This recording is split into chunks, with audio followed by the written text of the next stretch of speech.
Hi, this is Eric Martin with Board Game Geek. I'm here today looking at Facecards, a game by Leo Colavini, released in late 2017 by Ravensburger. This card game is for 3 to 7 players, plays in about 20 minutes, is listed as for ages 10 and up. I played with kids as young as 7, and they know the rules and they can play. They may not make great choices in the game, but that's entertaining in its own way when you see what they're trying to do, which is to make pairs of faces, or at least match pairs of faces.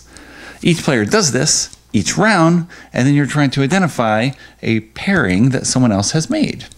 How does this work? The components for Facecards live up to what you might expect. Given the name, you have a whole bunch of cards, and on the other side of the cards, you have faces on those cards. You have a camera that is given to the active player, or the start player for the round. Each player has a photo album that they will put in front of them, and as they score points, they will put their point cards underneath the photo album out of play, and at the end of the game, you're going to count how many cards you have under there, and whoever has most wins. That's very straightforward. To play in a round, each player looks at their hand of cards and chooses a pair that they think resemble one another for whatever reason you want. It can be color, or facial expression, or orientation of the body, or historical relevance, or occupation, clothing, background, anything. This is you trying to make the best of the cards you get. Sometimes you'll find things that you think, oh, this is spot on. This is perfectly, everyone will know this. Sometimes you struggle a little bit. Depends on the cards you get. It depends on you. You know, some people find things better than others. So you take one of those cards, you put it face down on your photo album, and the other card goes in the center of the table. Now each other player is going to do the same thing. You'll end up with a whole bunch of cards in the middle. Each player will have a card face down in front of them. You will add 1 to 3 cards from the top of the deck to the cards in the middle based on the player count. Someone shuffles those cards. You don't know who is put in which card, and then you lay those cards face up on the table. Each other player reveals their card. Typically, we have them oriented towards each other, but since you are looking from home, I will have them all facing you. That's the kind of guy I am. Whoever has the camera as the start player for the round, they are going to pick one of the cards in the middle and try to match it up for whatever reason they think with the card that is in front of someone. So if, for example, I take Ludwig von Beethoven and say it's this because they're both old men, the player in front of me, if they say, yes, hey, that is correct, this is why I chose this, we each score 1 point, which is represented by the cards. We just take those and we slide them under our photo album. If things are of different types, and we have blue for people and orange for animals and pink for things, then you score a bonus point. You get a bonus point because those things are less likely to resemble each other naturally, at least according to the rules of the game. If you made a mistake and they don't match, even though you're sure they do, well, you just put the card back and that's it. Next player goes, they choose a card, they try to match something, and you go around the table once. If no one makes a match at all, which I have seen quite more frequently with young players, then you go around the table again until at least someone matches. You go all the way around once, you go all the way around again. As long as someone's made a match, the round will end. Anything that's not matched is just thrown away. So score points or don't. And that's it. If you go all the way around the table and all these people match and this person is just left with only their own card in the middle, this person, oh, it's a very, very sad baby ostrich. I have not seen that yet in 6 games, but it could happen. You then pass the camera to the next player, you are dealt 2 new cards, and you do it again. And you go around the table 1, 2, or 3 times based on the number of players, then you count up all the cards under your photo album, and whoever has the most cards wins. And there's an overview of Facecards, which I've played 6 times now on a review copy from Ravensburger, with 3, 5, 6, and 7 players, with a wide range of ages. I brought it to my son's game club that I host, played with kids 7 to 9, man, they had a blast and were awful. It was really good. And I played with mixed groups of kids and adults and only adults. And it's gone over really well. It reminds me of an older party game, Compatibility, in which you are partnered with one person, presented with a topic, and try to choose cards from a deck where you each have the same deck of images, and I'm trying to pick images that I think are going to match my partner.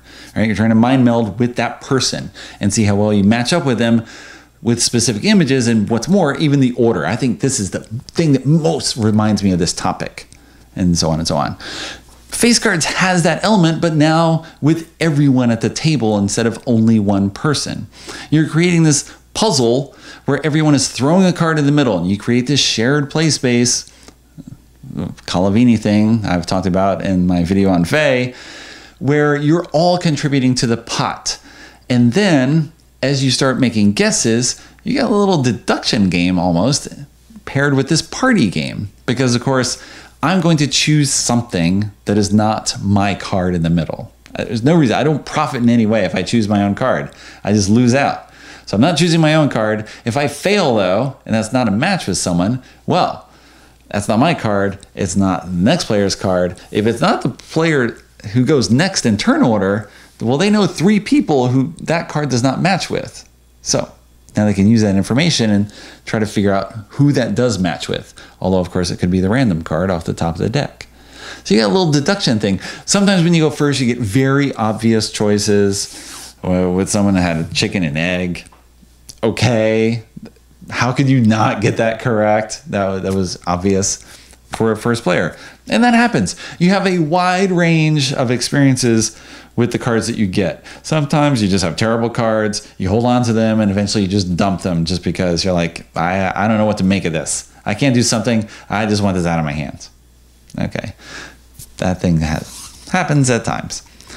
You go around the table. As you get to the end, maybe you think you're in bad shape because, of course, people who go first get the early obvious guesses. But, of course, if they have made those guesses, well, then by the time it gets around to you, some of those cards have been pulled away and you have fewer false choices to make because there's just fewer cards in play. And so hopefully you can make a match anyway.